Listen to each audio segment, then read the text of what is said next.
നമസ്കാരം. സഞ്ചാര സാഹിത്യം മലയാളത്തിൽ ഇതൊരു അപൂർവ പുസ്തകമാണ്. ഗവേഷക വിദ്യാർത്ഥികൾക്ക് വളരെ ഉപകാരപ്രദം. 89 പുറത്തിറങ്ങിയ ഈ കൃതിയുടെ പരിഷ്കരിച്ച പതിപ്പാണ് ഇപ്പോൾ കേരള ഭാഷാ ഇൻസ്റ്റിറ്റ്യൂട്ട് പ്രസിദ്ധീകരിച്ചിരിക്കുന്നത്.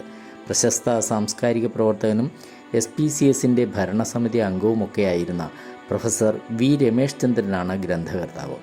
മലയാളത്തിലെ മാത്രമല്ല, പൊതുവിൽ വിശ്വസഞ്ചാര സാഹിത്യത്തെ സമഗ്രമായി വിലയിരുത്തുന്ന ഒന്നായി ഈ കൃതി പരിണമിച്ചിരിക്കുന്നു എന്ന് അവതാരികയിൽ P. ഗോവിന്ദപിള്ള.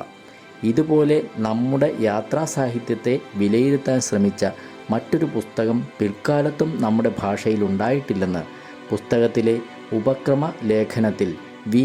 മുസഫിർ അഹമ്മദും പറയുന്നു. സഞ്ചാര സാഹിത്യം മലയാളത്തിൽ പ്രൊഫസർ വി. രമേശ് ചന്ദ്രൻ.